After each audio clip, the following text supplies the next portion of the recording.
Coming up, Trump's inauguration program well underway.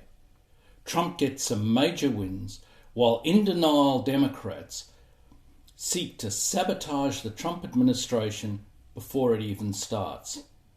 And a major spat on Face the Nation with Lindsay Graham.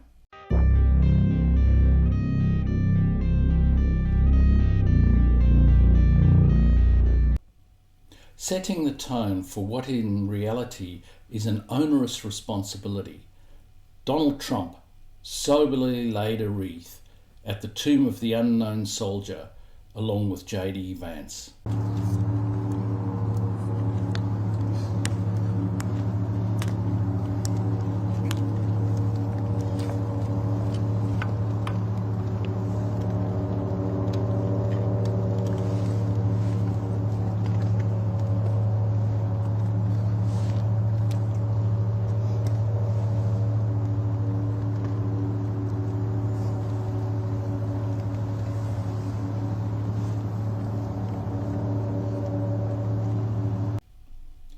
This should set the tone of responsibility for presidents, clearly demonstrating that decisions that they make can mean life and death for many.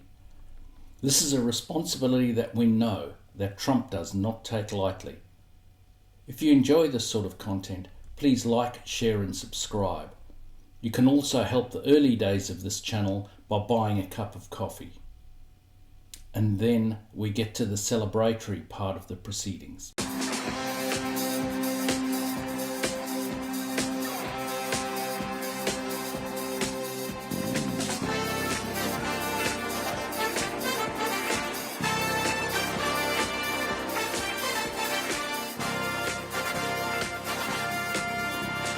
Young man, there's no need to feel down. The village people have performed their anthemic YMCA, knowing full well that some of their fans won't be happy, but they decided to perform anyway. They correctly state that the music is to be performed without regard to politics. They hope that the song will help to bring the country together after a tumultuous period. I hope so too. Then we get to one of Trump's major wins before he even takes the oath of office. Hamas is in the process of releasing hostages as part of a ceasefire deal with Israel. That ceasefire took effect just hours ago at 4:15 this morning Eastern Time. It was delayed nearly 3 hours because Israel said it had not received the names of the 3 hostages who were to be released. But then those names were released. The beginning of the peace process in Gaza is starting with the release of hostages. Hamas have decided that it's better to move towards peace rather than risk having Trump raining all hell on them. Some of the hostages held by Hamas are finally getting to go home, hopefully followed by the rest, but I fear that many of the hostages have already been killed by Hamas. The Hamas apologists really need to think about where to lay the blame for the tens of thousands killed already. This would not have happened except for Hamas perpetrating the October 7 atrocity. And then we come to Trump's first day in office. Well, Willie, this was a pretty extensive conversation. You're absolutely right. We talked about his day one priorities. It's clear that mass deportations will be in focus. He said he's planning to sign a record number of executive actions. I asked him, what does record number look like? Will it be more than 100? He said it's going to be in that neighborhood. I asked him for specifics on his border executive actions. He said that the deportations will begin very early and very quickly. That's significant. He wouldn't give me specifics about which cities will be targeted, Willie, but it is clear that they are aiming to hit the ground running in that regard. Kristen Welker talked to Trump about day one. There will be mass deportations of illegal migrants. They will be early and they will begin very quickly. it appears that there will be a mass of executive orders signed, perhaps in the order of 100 of them. Many of these will be to reverse some of Biden's shockingly damaging executive orders.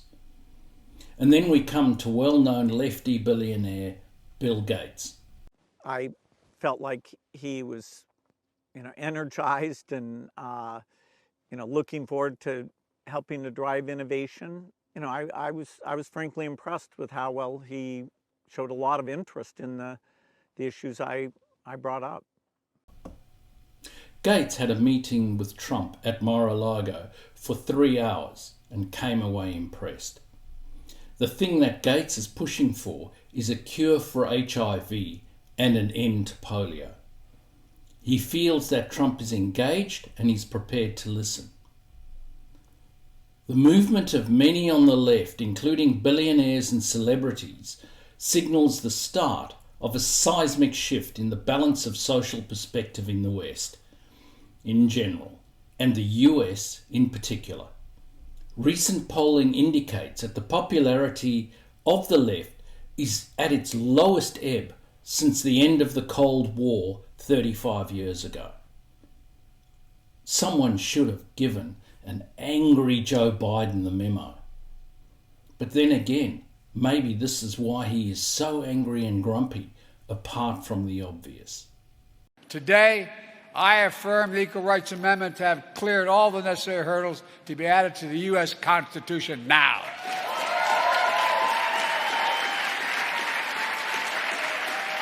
The Equal Rights Amendment is the law of the land now. It's the 28th Amendment to the Constitution now. Biden tries to state that the Equal Rights Amendment is law now and is the 28th Amendment of the Constitution. Angry Joe is wrong. He thinks it is the law of the land now. It isn't. It had a sunset clause by which time the required number of states needed to have signed on. That sunset was before most Americans were born, after 1 year of Reagan's presidency in 1982. Also, even though the total number of states to have signed on may have passed the required number, the reality is that many of the states that originally signed on have since rescinded that signing. But that is not even the most serious piece of sabotage committed by the abysmal Biden regime. Look at the debt ceiling and a hand grenade lobbed by Janet Yellen into the first day of the Trump administration's proceedings.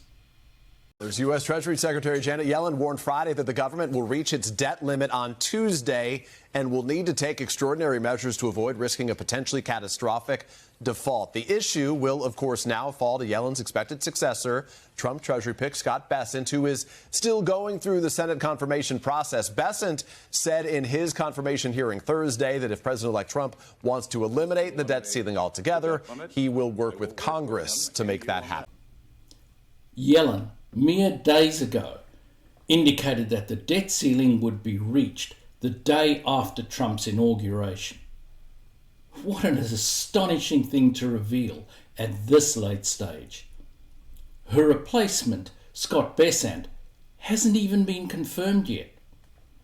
Yellen has stated that extraordinary measures would go into effect to avoid default.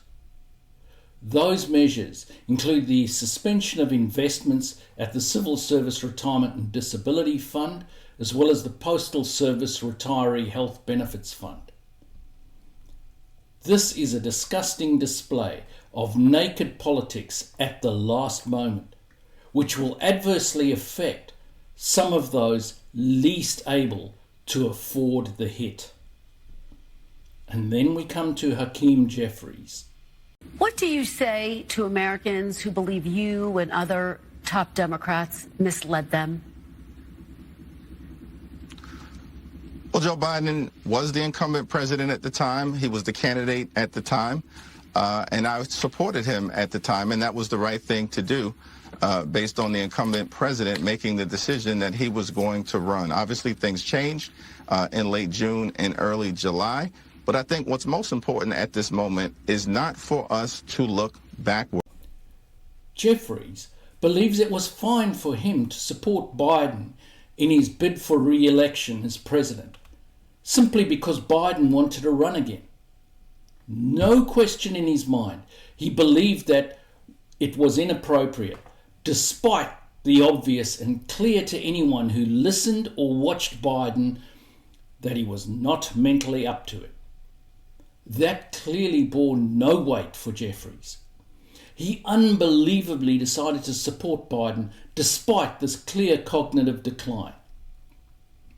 He failed utterly in his duty to the American people, and all Democrats who supported Biden with this bid should be censured. Clearly, the only thing Jeffries allowed to change his mind, given the June-July timeframe he mentioned, was that Biden was found out, and hence the Democrats supporting him were found out. What an absolute disgrace. I can say this personally, as there were a number of times I called out leaders of my own party when they were not fulfilling their job.